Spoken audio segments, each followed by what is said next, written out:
여러분 안녕하십니까? 여러분들 정말 뵙고 싶었습니다. 24년 전 이곳을 떠나면서 언젠가 다시 돌아올 거라고 생각했는데 24년 만에 이 자리에 다시 서는 것 같습니다. 또 정말 이곳에서 공부하고 계시는, 또 이곳에서 사시면서 거룩한 종들을 위하여 헌신하는 사랑하는 주의 종들을 뵈면서 정말 감개무량합니다. 하나님께서 우리와 함께 계신다고 하는 사실을 우리가 하나님 계신 성전을 찾을 때마다 느끼는 축복이라고 생각을 합니다. 정말 많은 사람들이 교회를 바라보면서 부정적인 그런 생각을 하고 있는 분들도 계시지만, 제가 교회를 방문할 때마다 교회의 주인 되시는 하나님이 보여지고 그분이 이 사업을 지고 책임지고 또 움직이고 계시다고 하는 사실을 느끼게 됩니다.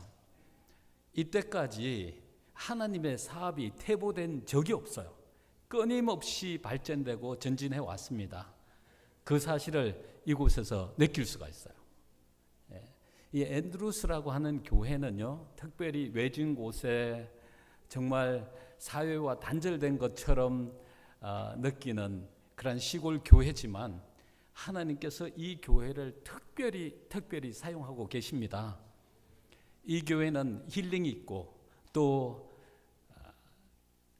이 세상을 향하여 나가서 세상을 복음화하려고 하는 그러한 하나님의 종들을 기르는 곳이에요. 그렇기 때문에 여러분들이 이곳에 계시지만 하나님의 특별한 섭리 속에서 계시는 것이고, 또 이 교회에 계신 분들이 또 세상의 복음화를 위해서 큰 공헌을 하고 있고 하게 될 것입니다. 그렇기 때문에 그런 의미로 이 앤드루스 교회는 특별한 하나님이 사랑하시는, 그리고 함께 하시는 교회라고 하는 사실을 깨닫게 되는 것입니다. 저는 아무것도 모르고 이제 하나님의 부르심을 받고 이곳을 떠날 때 정말 갈 바를 알지 못하고 갔습니다. 제가 이곳을 떠나기 전에 이제 설교를 하게 됐는데, 무엇을 말씀드려야 할까조차도 모르고 더듬거리면서 설교를 하고 이곳을 떠났던 기억이 납니다. 다만 하나님께서 저를 부르셨으니까 책임질 것이라고 하는 그 사실 하나만 믿고 이곳을 떠나게 됐는데, 정말 지난 세월들을 뒤돌아보는 시간이 되었습니다. 이곳에 오면서, 그러면서 하나님께서 저와 함께 계시지 않은 순간이 한 번도 없었다고 하는 사실을 깨닫게 돼요. 너무나 무능하고 너무나 부족하고 말할 줄도 모르고, 그러한 부족한 사람을 한순간도 떠나지 않고 함께 계시고 또 인도하시고, 부족한 사람을 통하여 영혼들을 구원하시고 그 열매들을 바라보는 최고의 기쁨과 영광을 누리게 하시는 하나님의 축복을 다시 한번 되돌아보는 시간이 되고 있습니다. 하나님은요, 인간의 재능을 바라시지 않습니다. 부르시는 부름에 순종하겠다고 하는 그 아름다운 마음을 보시고 하나님께서 오셔서 그 일을 이루시는 겁니다. 하나님이 우리를 위해서 세우신 모든 계획을 그분이 오셔서 이루는 것이에요. 우리가 할 수 있는 것이라고는 아무것도 없습니다.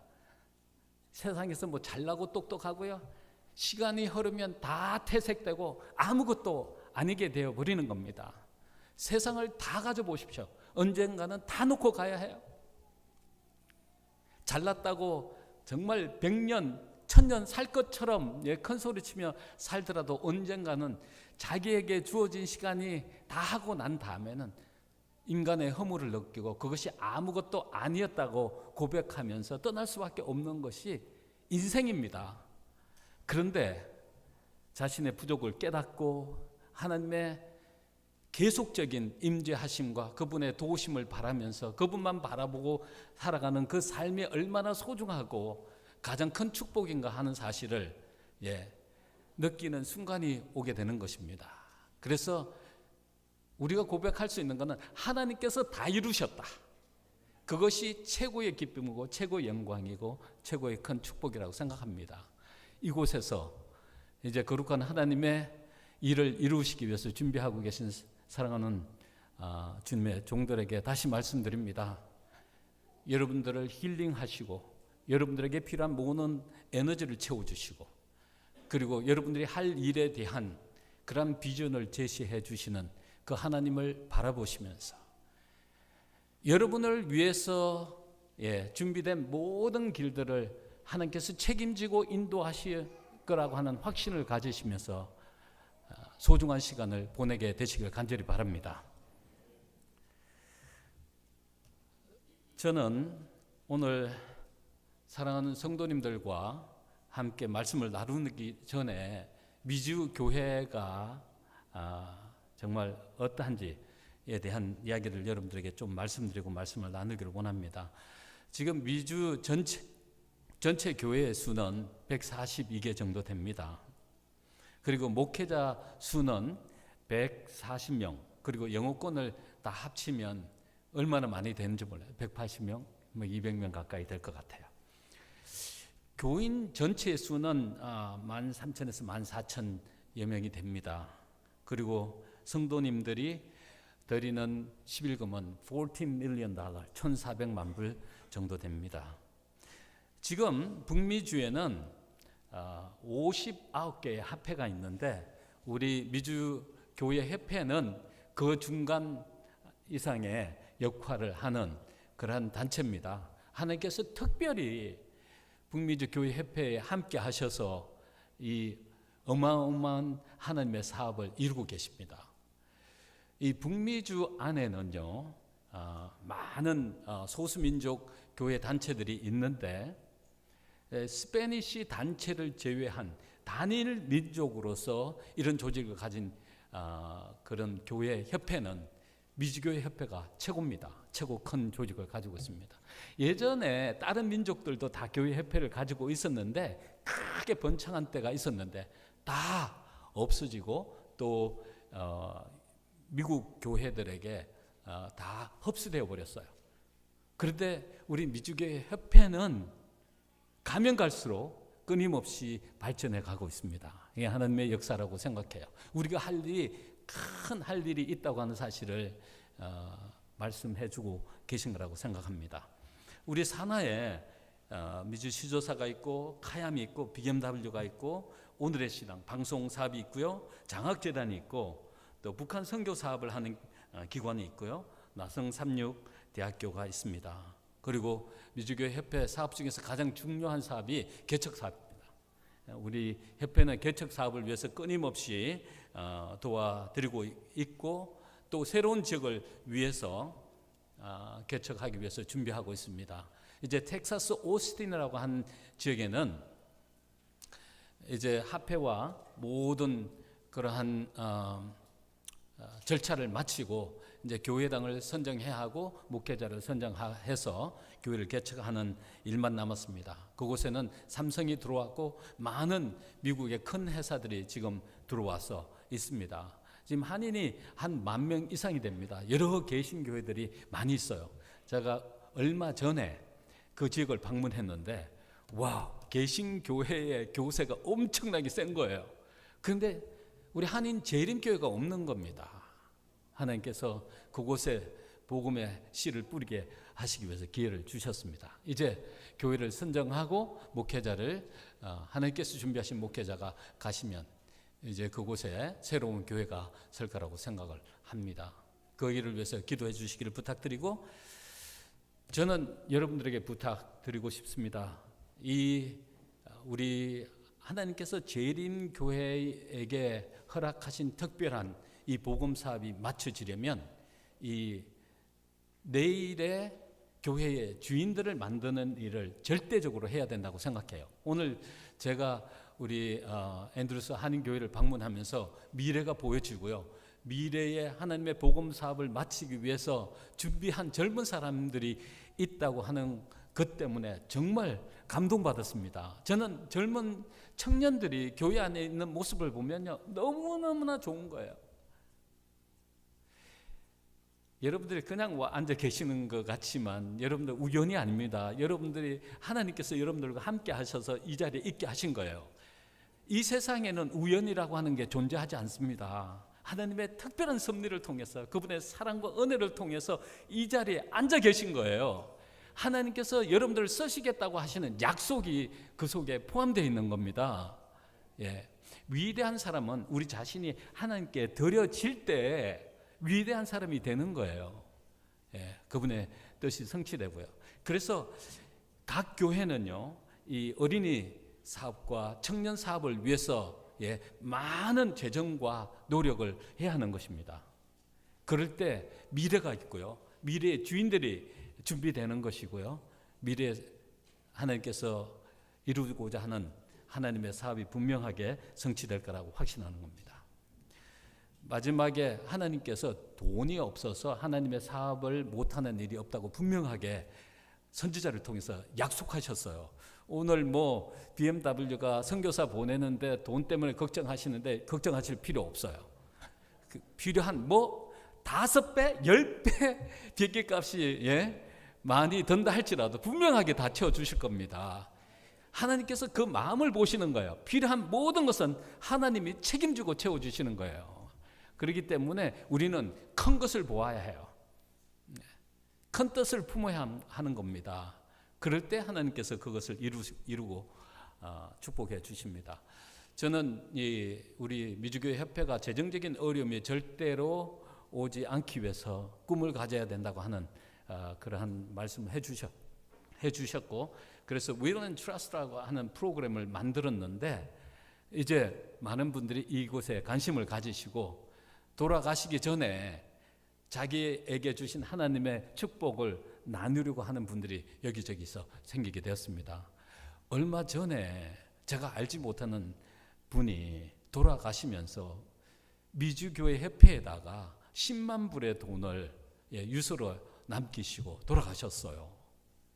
제가 얼마 전에 교회 지남에 하나님께서 우리에게 주신 그 축복들을 교회 사업을 위해서 드려야 한다고 그렇게 쓴 적이 있었어요.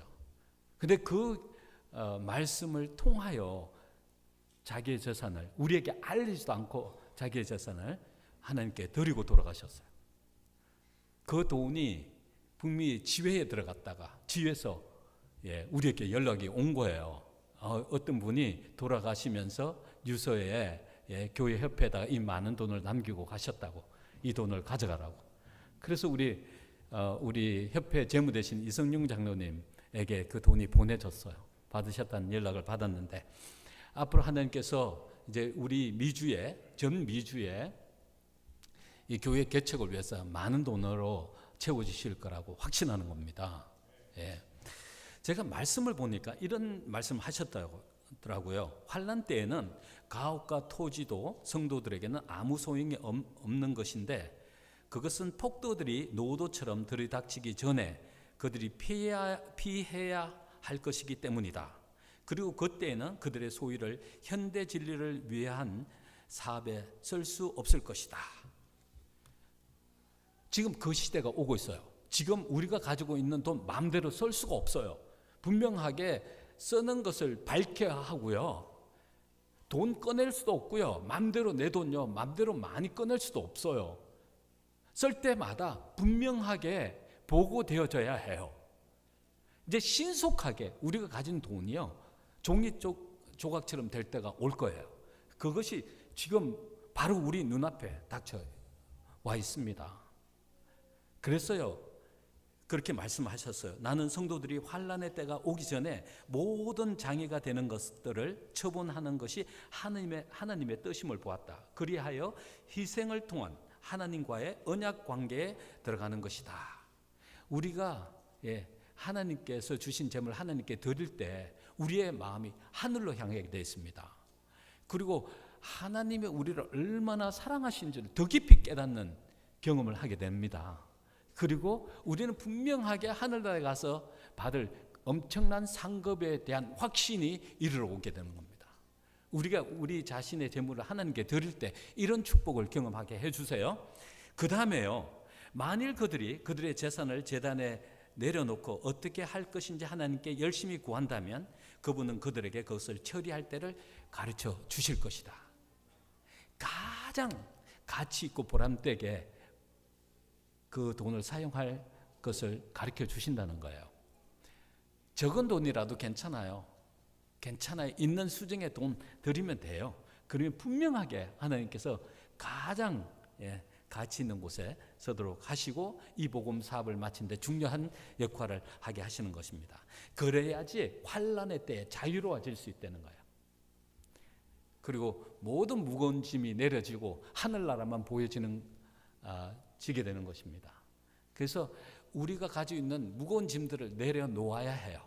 그래야지 가치 있는 것을 지게 될 것입니다. 가장 소중한 것을 가지게 되는 것입니다.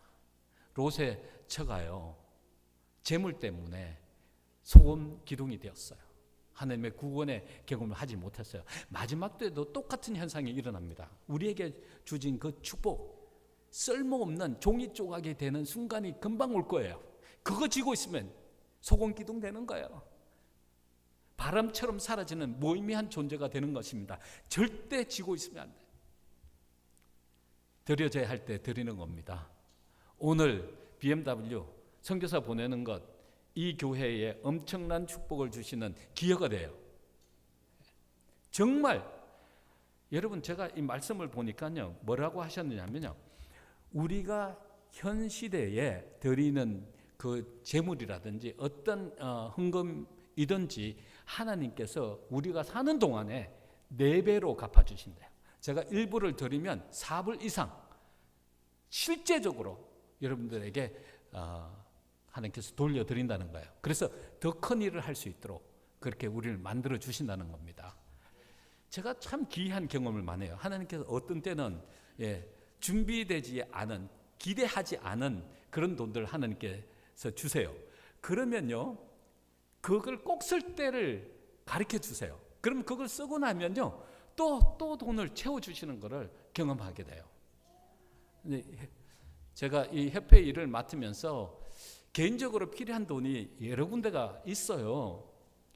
주시지 않으면 쓸 수가 없어요. 우리 목회자의 봉급은 너무나 한정이 되어 있기 때문에 하나님께서 주시지 않으면 쓸 수가 없어요.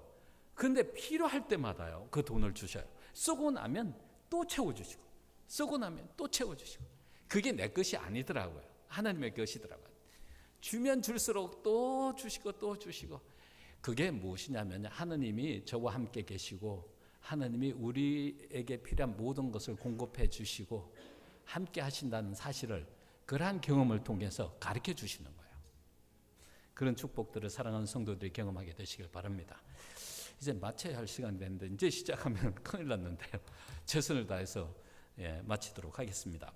제가 오늘 여러분들에게 드리고 싶은 말씀은요, 고린도후서 2장 14절부터 16절에 있는 말씀이에요. 여러분 꼭 기억하시길 바랍니다. 항상 우리를 그리스도 안에서 이기게 하시고, 와, 할렐루야. 항상 뭐 한두 번 이기게 하시는 게 아니에요. 항상 우리를 그리스도 안에서 이기게 하시고. 와, 너무너무 감격스러운 말씀이에요. 우리를 이기게 하셔요.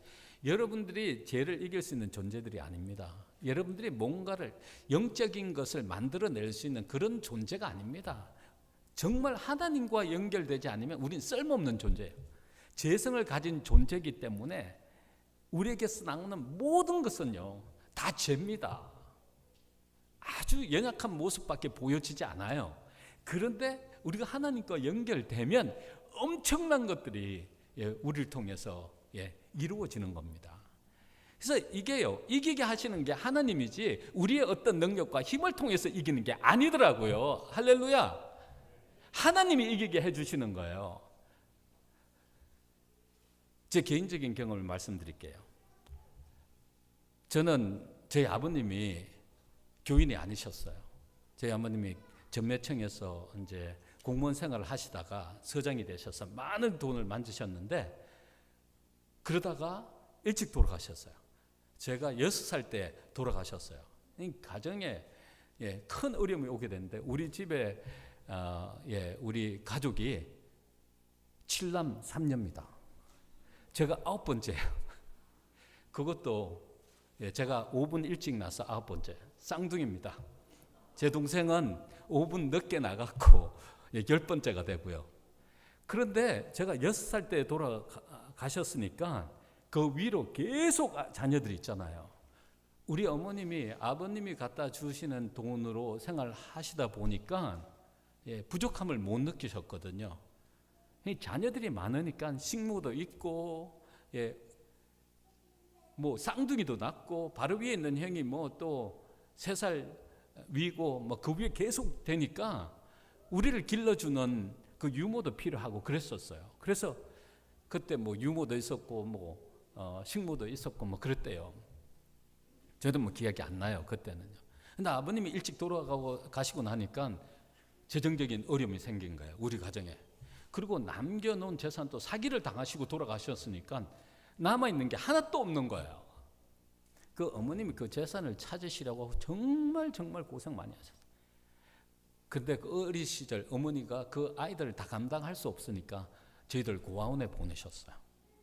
제가 어머니의 사랑이 가장 많이 필요할 때 정말 힘든 그러한 고아원에서 자라게 됐습니다.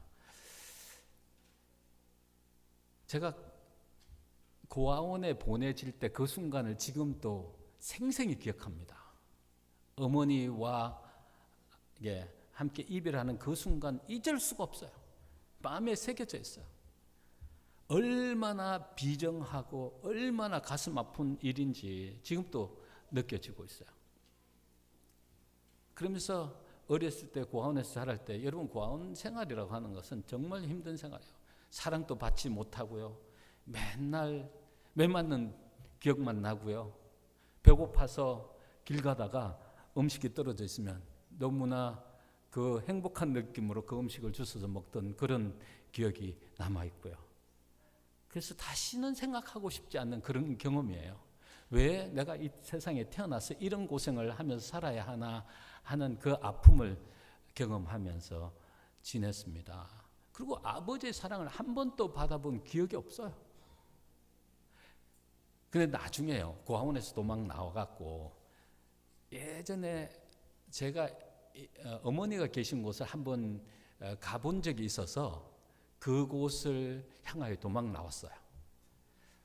그때가 국민학교 5학년 때예요.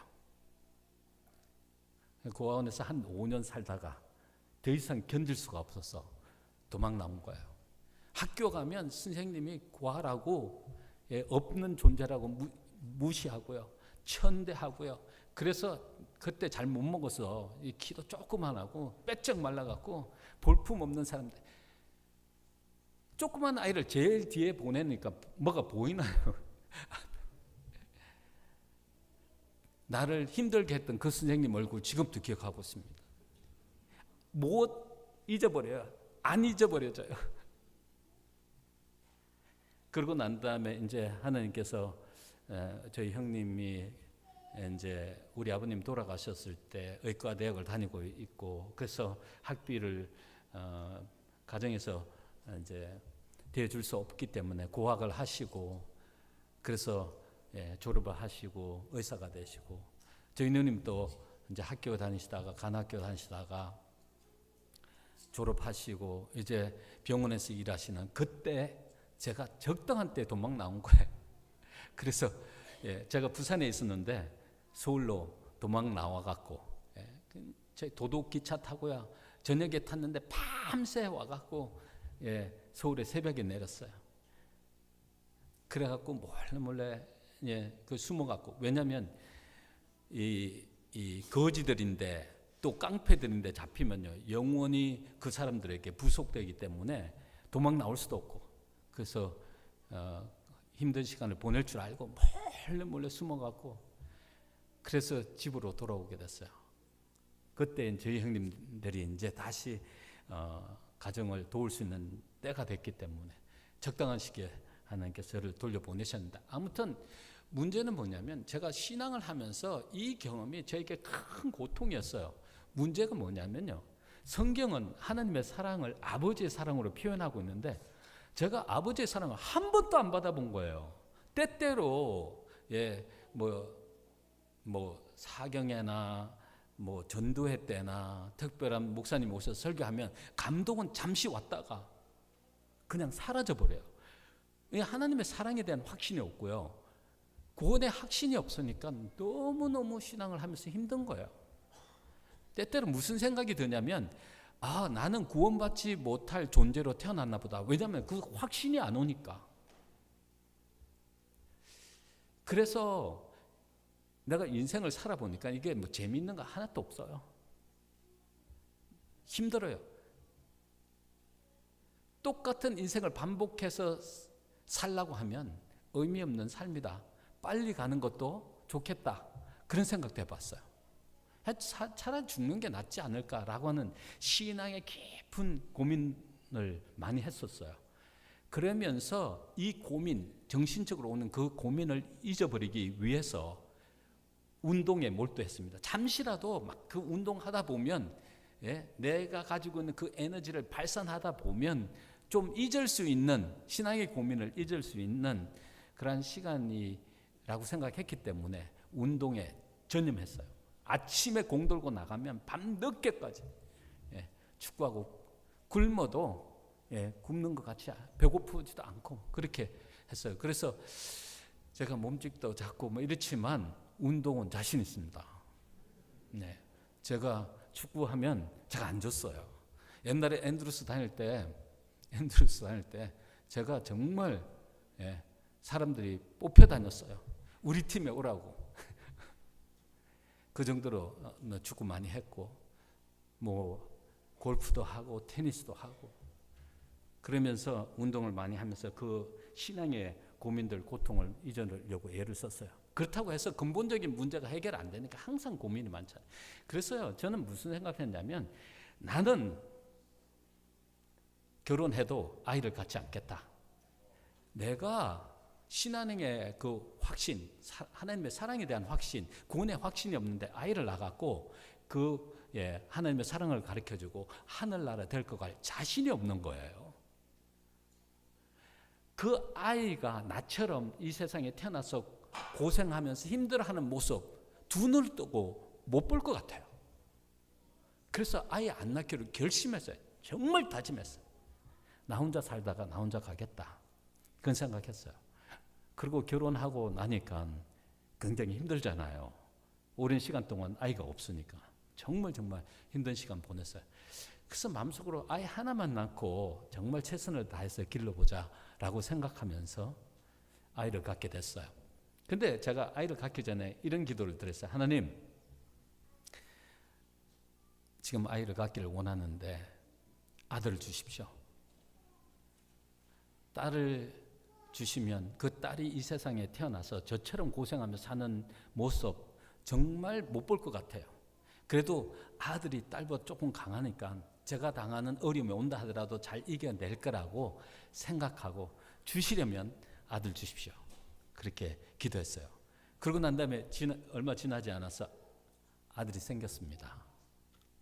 근데요, 그 아들을 보는데 얼마나 행복하고 좋은지 몰라요. 인생의 방향이 달라졌습니다. 삶의 기쁨이 무엇인지를 그때 깨닫게 된 거예요. 그 순간은 내가 신앙의 고민도 있었는지 없었는지도 모르고 지냈어요. 그 시간을. 근데 한 번은 한 6개월 정도 지났는데 제가 이제 직장에서 일을 끝나고 집에 왔는데요. 제가 원래 신학을 전공한 사람이 아니에요. 제가 대학교 다닐 때 공학을 전공했어요. 그래서 회사 생활을 하게 됐는데, 그래서 회사에서 집에 와서 이제 아이를 보게 됐는데, 그때 집사람과 다른 사람들이 다 이제 어디 볼일 보러 가고요. 저 혼자가 있었어요. 근데 이 아이를 보는데 얼마나 행복하고 좋은지 몰라요. 조금 지나니까 아이의 얼굴이 벌개지는 거예요. 그러면서 막 열이 나는 거예요.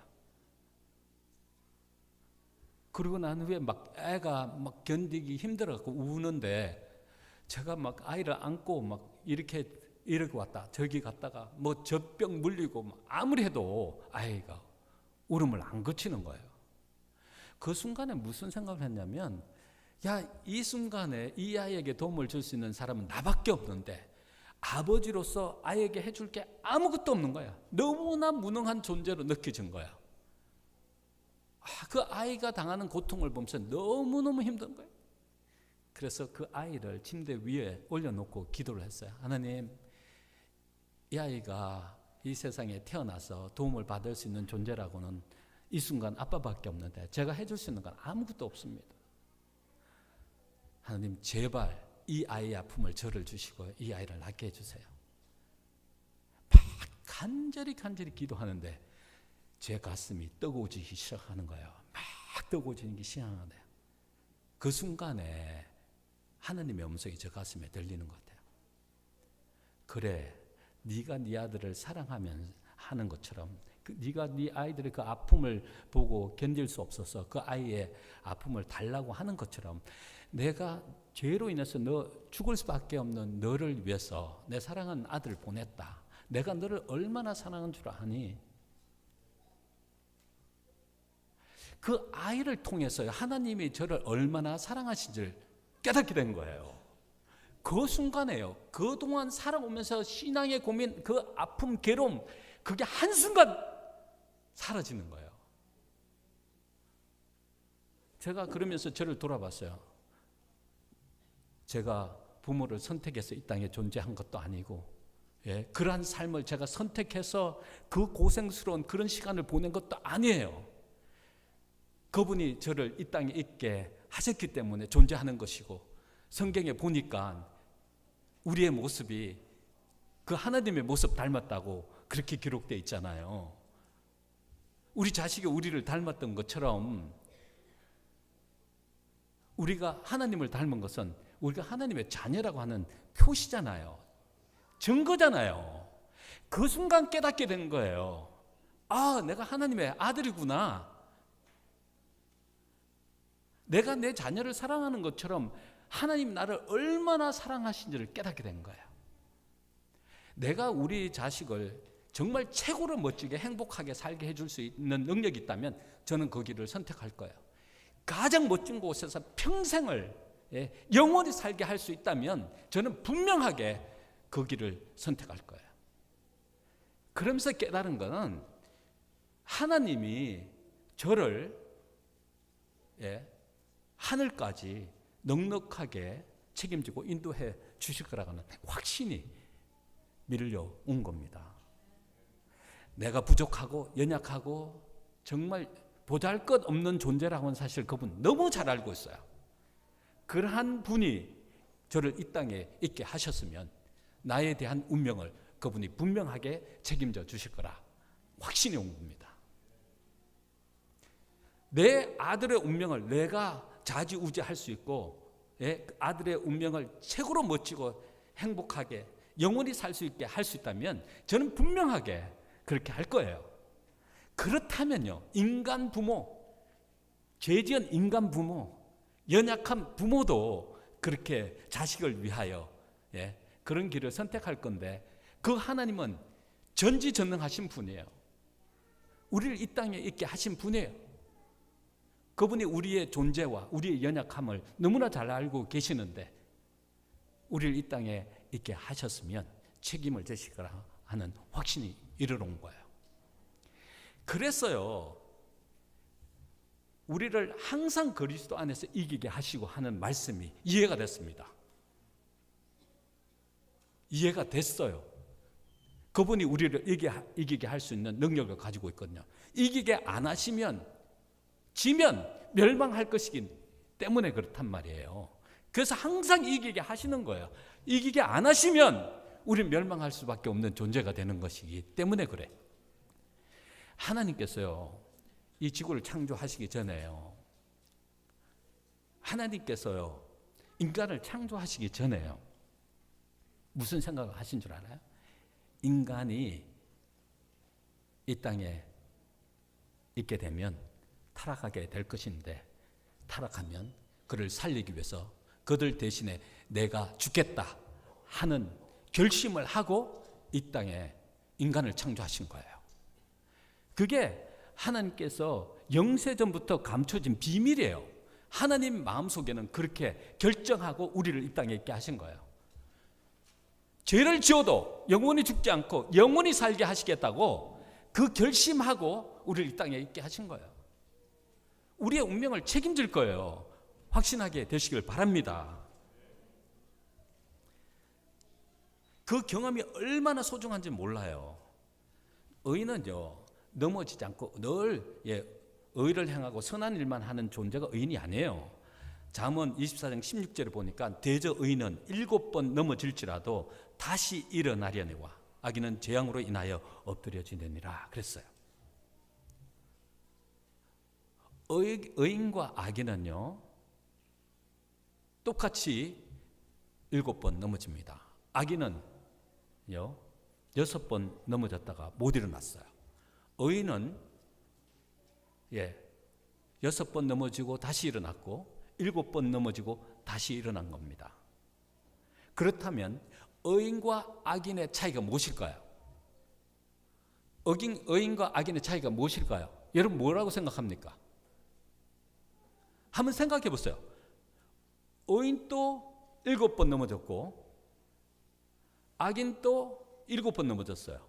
그런데 7번 넘어지면서 못 일어난 존재를 악인이라고 이야기하고 7번 넘어졌는데 일어난 존재를 의인이라고 이야기했어요. 그게 차이가 무엇입니까?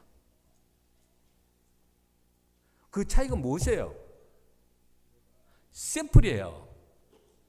내가 7번 넘어질지라도 다시 일어나서 그분께 가면 그분은 용서하시고 나를 받아주신다는 그 생각이에요.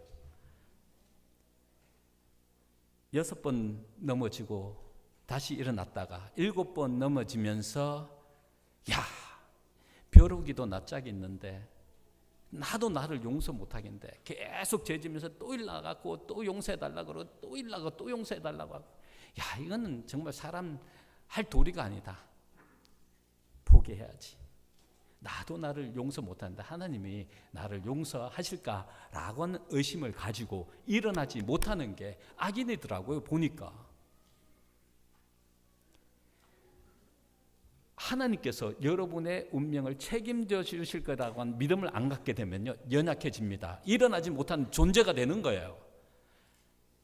그래서 하나님이 나를 죽도록 사랑하신다고 하는 그 사랑의 체험이 얼마나 소중한지 몰라요. 개인적으로 하나님을 만나시고 그 확신을 가져야 합니다. 우주에 계신 그 주인 되신 그분이 내 아버지라고 하는 사실이 믿겨지지 않으면 다시 못 일어납니다. 그분이 어떤 분이시라고 하는 사실을 믿겨져야지 7번 넘어질지라도 다시 일어납니다. 우리 아버지가 어떤 존재인데 나를 목숨보다 자신의 목숨보다 더 소중하게 여기시고 나를 위해서 그 목숨을 주신 분인데 라고 하는 사실이 믿겨지면 일어나게 됩니다. 벌떡 일어나게 돼요. 은혜의 보좌 앞에 담대히 나갈 수 있는 용기가 생기는 거예요. 그 경험이 우리 모두에게 필요한 것입니다. 지금 모두에게 필요한 것이에요. 개인적으로 하나님과 만나는 경험, 사랑에 대한 확신이 밀려오지 않으면요 항상 신앙의 고민 때문에 괴로워하고 방황하고 능력 없는 존재로 살아갈 수밖에 없어요. 자신감은 내가 똑똑하고 잘났어가 아니에요. 내가 능력이 있어가 아니에요. 그분이 나를 사랑하신다고 하는 믿겨지는 그 마음이에요. 그게 능력이에요.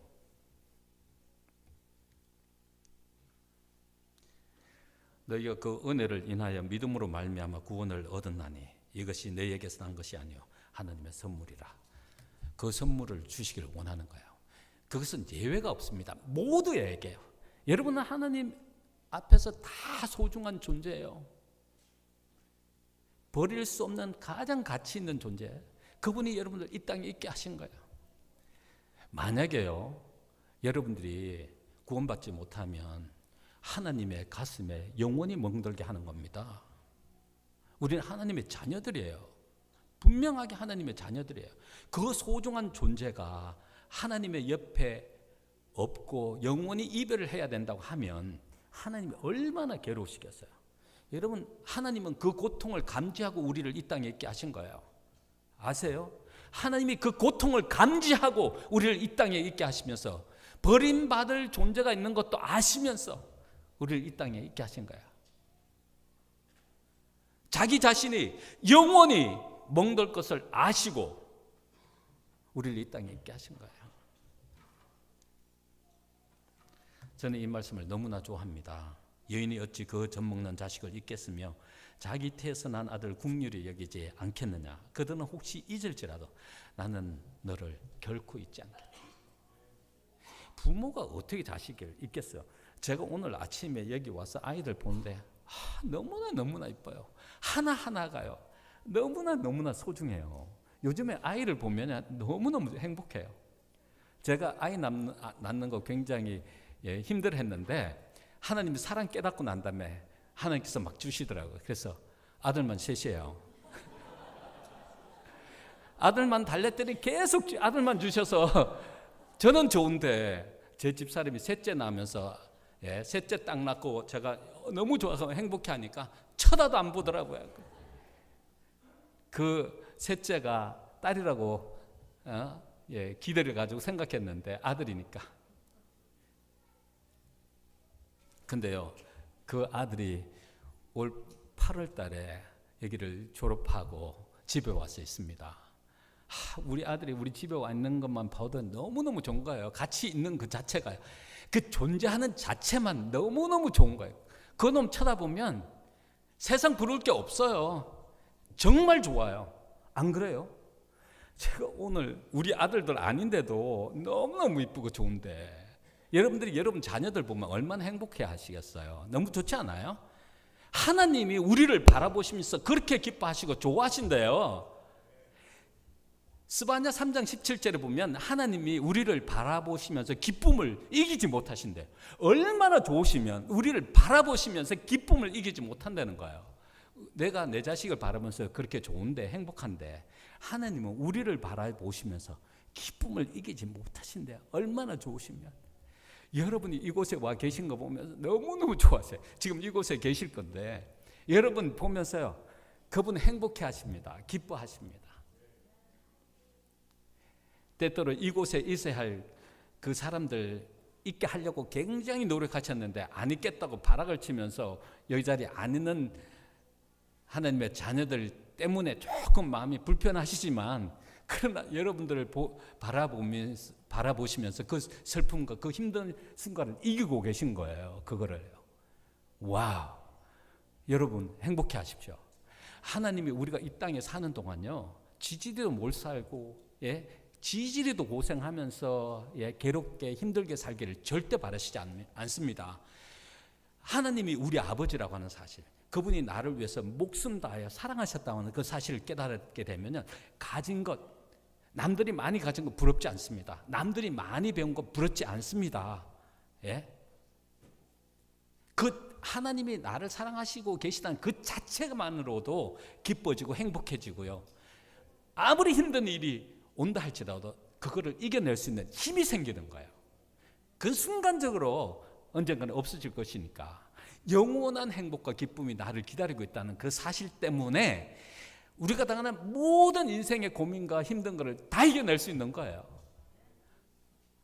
제가요, 아마 이 경험을 안 했으면 제가 정말 힘든 신앙생활을 계속적으로 했을 거예요. 그런데 하나님께서 저를 그 어릴 때 그 고통을 당하게 하신 이유가 있으셨는데 제가 하나님의 종으로서 사랑하는 성도들을 섬기며 살라고, 사람 위에 사람 없고 사람 밑에 사람 없다고 하는 사실을 미리 경험하게 해주신 거예요.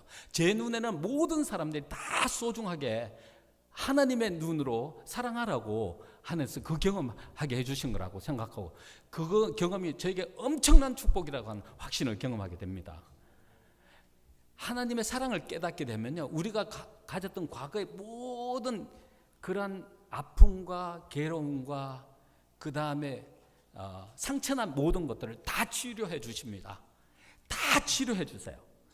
그리고 치료받은 사람으로서 그것을 이해하고 또 그런 어려움을 당하는 사람들에게 넉넉하게 용기와 힘을 줄 수 있는 그런 그릇이 되게 하시는 겁니다.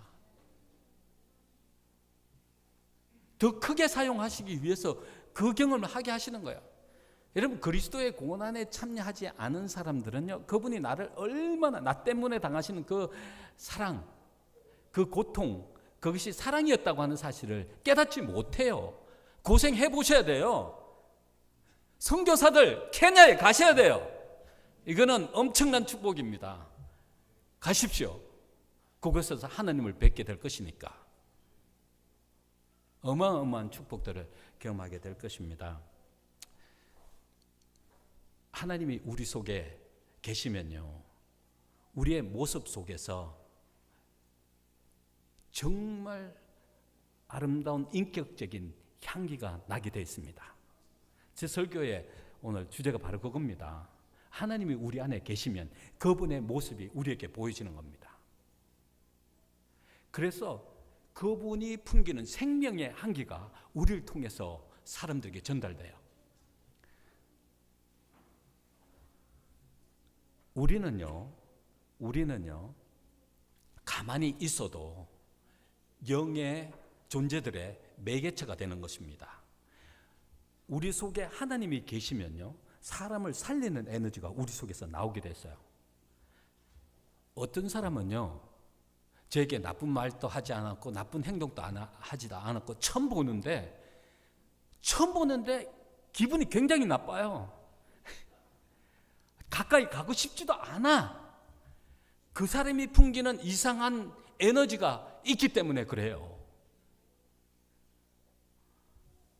어떤 사람은요, 처음 보는데 너무 따스해요. 너무너무 좋아요. 왜 그럴까요? 하나님이 그 속에 계시기 때문에요. 그분이 주시는 생명의 에너지가 그 속에 있기 때문에 그래요. 여러분, 꽃을 보시면서 기분 나쁘다고 생각되시는 분 한번 손 들어보십시오. 그 사람 한 사람도 없어요. 왜 그럴까요? 푸른 이 대자연을 바라보면 기분이 좋아요. 왜 기분이 좋을까요? 시간이 없기 때문에 답을 막바로 드리겠어요. 정로의 계단에 보면 하나님께서 우리를 사랑하신다고 하는 사랑의 메시지를 풀 한 포기, 꽃송이 하나에 다 담겨 놓으셨대요. 하나님의 임재가 그 속에 있기 때문에 그래요. 생명의 에너지가 발산되기 때문에 그래요. 그렇기 때문에 바라만 봐도 기분이 좋은 거예요. 힐링이 되는 거예요. 제가 대학교 다닐 때 홀리스틱 헬스라고 하는 클래스를 들었는데, 그때 많은 테라피스트들이 와서 이제 우리를 티칭했는데, 그 칼라 테라피스트가 와서 강의를 했어요. 그분이 이제 강의 시간에 그런 질문을 했습니다. 여러분, 색깔 중에서 가장 힐링이 많이 되는 색깔이 있는데 그 색깔이 무엇이냐고 물었어요. 여러분, 무슨 색깔이라고 생각합니까? 예? 푸른색? 빨간색? 초록색? 뭐라고 생각해요? 초록이래요. 초록색이래요. 하나님께서 우리를 사랑하신다고 하는 표시를 그냥 온 세상에 다 담아놓으신 거예요. 이게 온 세상에 다 담아놓으셨어. 그래서 바라만 봐도 힐링이 되도록 해놓으신 거예요. 얼마나 사랑하시면. 우리는 사랑을 먹지 않으면 살 수 없는 존재예요. 사랑을 먹어야지. 그 사랑의 에너지를 받아야 살 수 있으니까. 온통 바라만 봐도, 여러분은 무의식적으로 바라봤지만 바라만 봐도 힐링이 되는 거예요. 그런데 그분이요, 사람들이 우리를 바라보면 힐링이 되도록 만들어 놓으셨다는 거예요. 그게 그리스도의 향기입니다.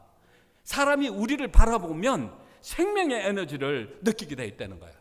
그런데 어떤 사람은 그들의 속에 사망의 에너지가 있대요.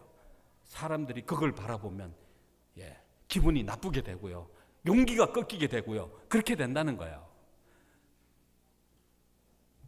여러분은 어떤 에너지를 발산하며 살겠습니까? 생명을 살리는 에너지 아니에요. 여러분, 우리가 얼마나 소중한 존재인지 중요한 역할을 가지고 사는 존재인지 한번 생각해 보십시오. 우리가 존재하는 그 자체가 많은 사람들에게 영향을 미치고 산다는 거예요. 그냥 있는 그 존재가 많은 사람, 우리를 바라보는 모든 사람에게 영향을 미치고 산다는 거예요. 어떤 사람은 나를 바라보면서 생명의 에너지를 느끼고 용기를 느끼고 힘을 가지게 되는데, 어떤 사람은 나를 바라보면서 너무 실망하고 낙담하고 좌절하고 그렇게 될 수도 있다는 거예요. 와우. 하나님은요, 우리가 거룩한 존재로 살아가기를 바라십니다. 그분의 아름다운 향기가 우리를 통해서 발산되기를 바라시고요, 남들이 우리를 바라보면 그렇게 행복하고 기쁘게 살아가도록 그렇게 하시길 바라시는 겁니다. 여러분, 그런 사람이 되기를 원하십니까? 아멘. 아멘요. 여러분, 나 때문에 사람들이 행복해질 수 있고 나 때문에 사람이 불행하게 될 수 있다면 여러분은 어떤 존재가 되기를 바라십니까? 특히 우리 자녀들이요, 학교 갔다가 딱 들어오면 엄마 하고 찾잖아요. 만약에 엄마의 얼굴에 그늘이 있어 보세요. 그 아이의 마음속에도 그늘이 지게 되어 있는 겁니다. 엄마가 행복하지 않으면 자녀도 행복하지 않아요. 일 열심히 하고 온 남편이 집에 딱 들어왔는데 아내의 얼굴이 막 이그러져 있고 그늘져 있고 해보십시오. 기분 무척 나쁘죠. 안 쳐다보고 싶은 거예요. 중요한 것은 그 하나님이 우리 속에 계시면 그런 아름다운 사람이 될 수 있는 거예요. 사랑하는 성도 여러분, 그분이 오늘 우리의 마음속에 오셔서 영원히 살기를 바라시고 우리의 문을 두드리고 계십니다. 우리의 마음문을 두드리고 계세요. 우리 영적인 모든 문제가 해결될 수 있는 유일한 길은 그분이 오시면 다 해결되는 거예요. 요한계시록 3장 20절에 그분이 우리의 마음문을 두드리고 계세요. 라오디게아 교인들의 연약한 모습에서 힐링을 받고 거룩한 존재로 거듭날 수 있는 유일한 길은 그분이 오셔야 되는 거예요. 그분 영접하게 되면 so simple이에요. 달라지는 겁니다. 거룩한 존재로 살아갈 수 있게 되는 거예요. 그게 대환란을 통과할 수 있는 유일한 길입니다. 사랑하는 성도 여러분, 그렇게 멋지고 아름답게 하나님의 자녀로서 살아가게 되시길 간절히 축원하면서 말씀 마치겠습니다.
하나님의 사랑 말로 다 형용 못하네. 저높고 높은 별을 넘어 이 낮고 낮은 땅 위에 죄 지은 영혼 구하러 그 아들 보내사 화목제 삼아 주셔서 죄 용서하시네.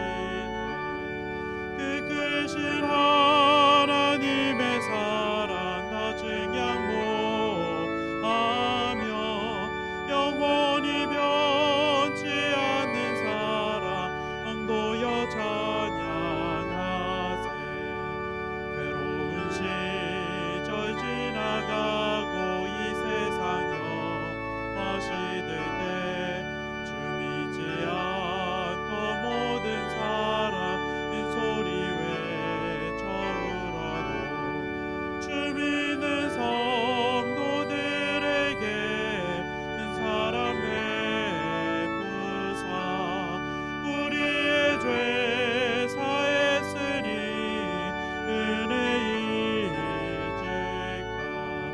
그 크신 하나님의 사랑 나 증량 못하며 영원히 변치 않는 사랑 엄도여 찬양하세. 저 바닷물을 먹물 삼고 하늘을 두루마리로 하나님 사랑 기록해도 다 묘사할 수 없겠네. 하나님 크신 사랑을 어찌 닿았을까. 저 높은 하늘이라도 감당치 못하리. 그 크신 하나님의 사랑 다 증량 못하며 영원히 변치 않는 사랑 영도여 찬양하세.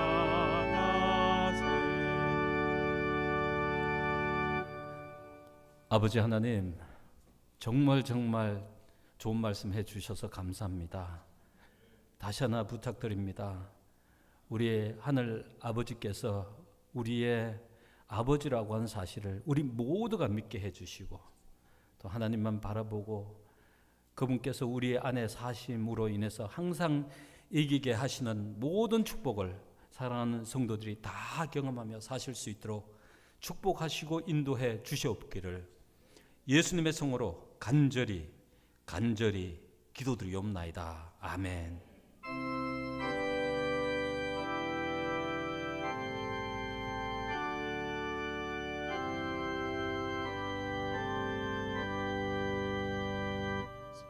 성전을 떠날 때 내 맘에 오신 성령 내 앞길 인도하시고 날 주관하셔서